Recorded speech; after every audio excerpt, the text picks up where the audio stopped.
um parecer seu a respeito desse voto do Paulo Magalhães, a sua percepção também sobre a possibilidade de se evitar a concretização desse absurdo que seria a cassação do mandato do Glauber Braga, um mandato fundamental para o país. Enfim, como é que você vê essa discussão e a tua avaliação a respeito do relatório do Paulo Magalhães que você analisou com muito cuidado, Chico? Uhum. Então, uma medida extremamente dura, a medida extrema, a medida máxima de punição, que, confesso, nenhum de nós esperava. Achávamos que viria alguma medida punitiva, da advertência à suspensão temporária do mandato, ou medidas de restrição ao próprio exercício do mandato, como relatar projetos, se manifestar em comissões. Há um leque de punições que o Código de Ética e Decoro Parlamentar abriga.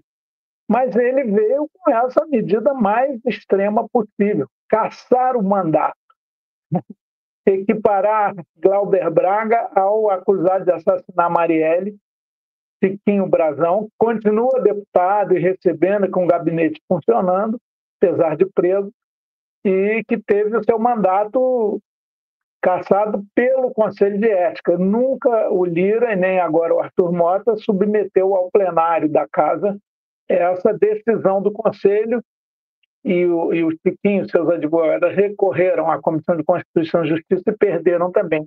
Casa diametralmente oposto. O Glauber está tendo a proposta do seu mandato, tendo a proposta de cassação do seu mandato por combatividade, por franqueza, por coragem. Isso é inadmissível. Por excesso de ética e decoro, quem sabe, do ponto de vista do interesse público. Quando ele denuncia o orçamento secreto, e essa é uma posição não só do Glauber, mas como do PSOL, e do Judiciário brasileiro, o ministro Flávio Dino suspendeu o pagamento de emendas cobrando o óbvio que a Constituição pede: transparência, rastreabilidade, ética no uso do recurso público, e que muitos deputados insistem em não praticar. Isso tudo está muito correto. Agora vem uma proposta de cassação de mandato parlamentar, que é para ser repudiada, inaceitável. Eu li o voto do Paulo Magalhães detalhadamente. Na parte do mérito, antes da conclusão pela cassação de mandato, há 38 parágrafos.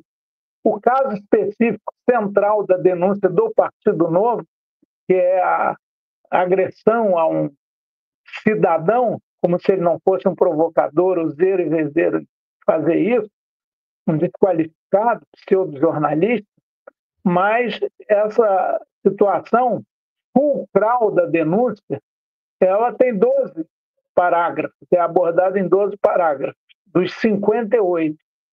No mais, são outros assuntos que até o Novo, alguns deles menciona na sua denúncia, mas quando fala lá que ofendeu moralmente o Arthur Lira, primeiro que esse é um juízo de foro subjetivo íntimo.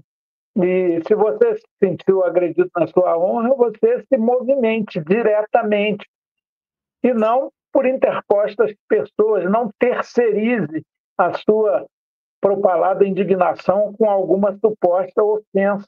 Mas ali o relator, o deputado Paulo Magalhães, recolheu todas as críticas que há de fulano Beltrano contra a atuação, oposições ou posturas do Glauber, que não foram objeto de denúncia por parte desses supostos ofendidos, e coloca lá no rol do que deve incriminar Glauber. Portanto, técnico, juridicamente e politicamente, esse relatório e esse voto são muito frágeis.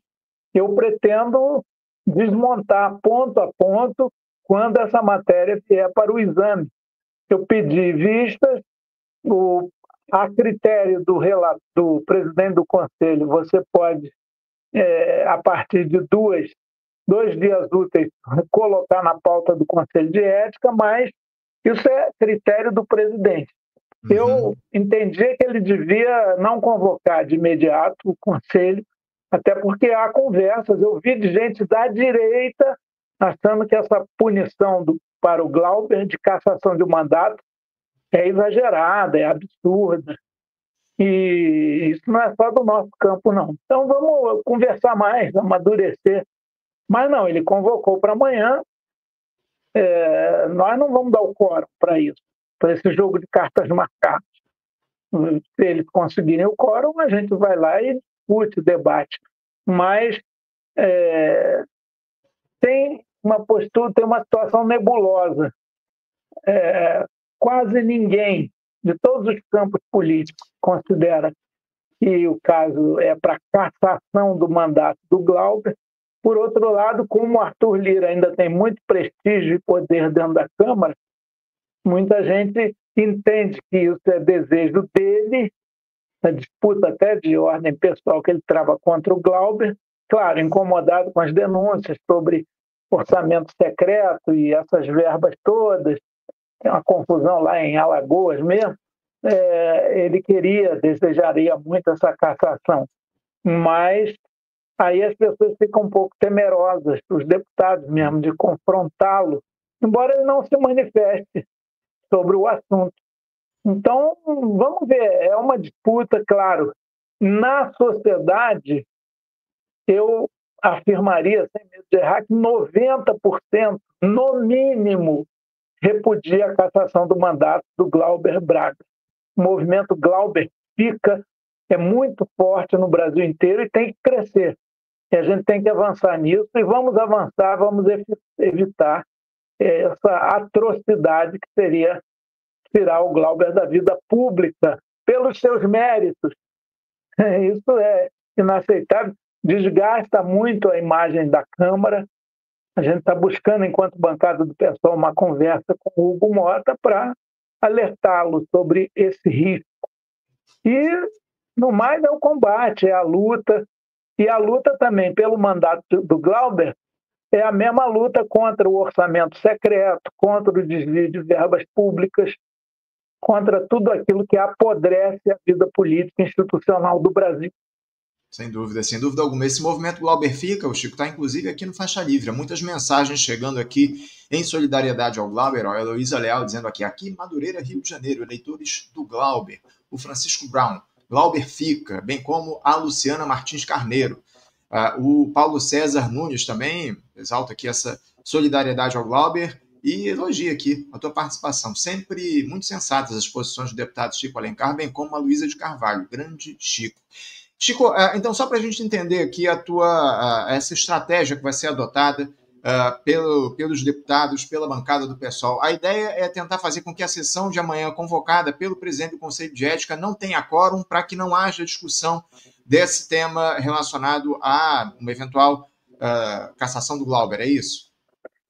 É isso, até porque as conversações, inclusive entre lideranças partidárias, ainda estão em curso. O pedido de cassação surpreendeu, inclusive, a direita. Repito, que é uma pena pesadíssima, é uma pena capital. E ela não agrada nem a todos que são defensores do capital, aos partidos vinculados aos interesses da burguesia. Não. O pessoal acha que é muito pesado e tal, até porque eles também, muitas vezes, perdem as estribeiras, falam o que não deve, não tem uma ficha limpa, entre aspas, nesse sentido. Então, isso pode se reverter contra eles também, tipo de punição. Há um deputado, inclusive do PL, aqui do Distrito Federal, Coronel PM Alberto Fraga, eu indaguei lá numa das oitivas do Conselho de Ética, ao qual nenhum deputado, fora nós que defendemos o mandato do Glauber, compareceu, aliás, não se interessou pela matéria, mas ele indagado sobre o que faria se sua mãe enferma fosse ofendida por um parlamentar, ele falou com toda clareza, eu faria bem mais que o Glauber, eu partiria esse cara no meio. Portanto, a violenta emoção a partir de uma agressão, ela tem que ser compreendida, é óbvio. Mas o que apareceu depois? Eu nem sabia disso. Jornalista Bernardo Melo Franco, do Globo e da Rádio CBN, ele lembrou que em 2001, se não me engano, o deputado Paulo Magalhães, era deputado lá, ele tem 7 ou 8 mandatos, ele partiu para cima, deu um soco num jornalista, aliás, num escritor que estava lançando na Câmara dos Deputados um livro com denúncias contra o seu tio do Paulo Magalhães, o Antônio Carlos Magalhães, o senador, governador da Bahia, ministro do tempo da ditadura. Então, o próprio Paulo Magalhães já praticou aquilo que ele diz que aconteceu e merece agora a cassação do mandato do Glauber. A régua com que ele mede a questão do Glauber não é a mesma que foi usada contra ele, nem denúncia hoje. Ficou por isso mesmo. E saiu na capa dos jornais, ele sendo contido para não continuar a luta corporal e a agressão contra um jornalista, escritor, que estava lançando um livro na Câmara. Então, tem muita incoerência, tem muita fragilidade e, obviamente, tem uma imensa injustiça nessa proposta de cassação do mandato. Por isso a gente afirma, não passarão. Nós vamos lutar muito aqui contra isso. Livro esse que contava a história de Antônio Carlos Magalhães, que é parente do Paulo Magalhães, né, Chico? O Glauber, inclusive, citou isso na entrevista que ele deu aqui pra gente na última semana. Eu coloquei aqui, é tio dele, pois é. Eu coloquei, inclusive, aqui a matéria lá, o artigo do Bernardo Melo Franco, fazendo essa lembrança em relação a esse caso. Chico, para a gente fechar aqui, que eu sei que você tem que ir lá para a Câmara dos Deputados para ver esse ato lá dos indígenas, dos povos indígenas. O pessoal estava se articulando com a ministra das Relações Institucionais, a Gleisi Hoffmann, para tentar evitar que a Câmara casse o deputado do Glauber. Você sabe dizer como é que anda essa articulação, se o governo está comprometido com a defesa do mandato do Glauber? E outra, te incomoda esse silêncio do presidente Lula nesse caso relativo à perseguição do Glauber? O presidente da República ainda não se posicionou, não falou nada publicamente, pelo menos eu não vi, a respeito desse processo, dessa perseguição. Isso te incomoda de alguma forma? Como é que você avalia esse silêncio do Lula? Primeiro, Anderson, eu sou testemunha do empenho da Gleisi, pelo menos proclamado, para evitar a cassação do Glauber. Ela nos disse textualmente que ia fazer o máximo de empenho, conversar com A, B e C, e faria isso enquanto ministra do governo Lula. Isso dá um certo biombo anteparo para o silêncio do Lula, que eu acho que, de toda forma, é errado. O presidente pode e deve se manifestar sobre toda a questão de relevância nacional, e essa é uma delas. Seria muito bacana ele dizer, embora não seja parlamentar, não tenha influência direta sobre o Congresso Nacional, ele dizer que esse processo e essa conclusão pela cassação, especialmente, é um absurdo, não se conduna com a democracia. Mas não tenho muitas ilusões de que o Lula venha a falar. Seria muito bom, mas ele prefere ficar na dele, isso deve ser briga lá dele, deixa para lá, e fica na postura omissa até em relação a esse fato grave. Pode até alegar, não, o governo está se manifestando através do empenho da secretária, ministra de Relações Institucionais, Gleisi Hoffmann. Essa, de fato, está comprometida. Agora, o que ela nos traz, ainda não sei, talvez tenha conversado com a nossa líder do PSOL, a sempre ativa e combativa Talíria Petroni. Hoje nós temos reunião da bancada também, 12h30, e talvez a Talíria nos traga novidades desse processo. Seria muito importante um posicionamento claro do presidente Lula em relação a essa perseguição que o Glauber sofre na Câmara dos Deputados. O problema é que isso traria ali algum tipo de constrangimento em relação ao Arthur Lira, que é a figura que, nesse momento, dialoga muito de perto com o governo Lula. Enfim, como a gente citou aqui, é o relator aí dessa matéria da isenção do imposto de renda na Câmara dos Deputados e que está articulando essa cassação, ou tentando que o mandato do Glauber seja cassado. A gente sabe muito bem que há interesses aí envolvidos do governo diante dessa situação relacionada ao Arthur Lira. E o Lula não vai querer se contrapor ao deputado nesse momento. Muito triste, mas, enfim, são as articulações da política em Brasília. A gente sabe muito bem que o Lula é um conciliador por natureza e, nesse momento, ele se deixa de lado essa defesa do mandato popular do Glauber, que está sendo perseguido pelo Arthur Lira e por figuras aí do Centrão lá no parlamento. Chico, eu quero te agradecer, muito obrigado pela tua presença. Eu espero que essa discussão no Conselho de Ética se dê da melhor maneira e, acima de tudo, o mandato do Glauber seja preservado. Mandato popular, combativo, fundamental para a esquerda do nosso país. Obrigado mais uma vez pela tua presença e uma boa reunião ontem, amanhã, lá no Conselho de Ética, se ela ocorrer, de fato. Obrigado, Anderson. Vamos olhar o que é de positivo, que é a luta dos povos indígenas, a luta do MST por uma reforma agrária que avance, que produza mais e mais alimentos para a mesa do povo brasileiro, que incide sobre a contenção da inflação. As pautas positivas estão aí, as lutas afirmativas estão aí, e no mais é isso. Sem anistia para golpista, Glauber fixa. Vamos nessa. Seguimos juntos. Forte abraço, Chico. Até a próxima.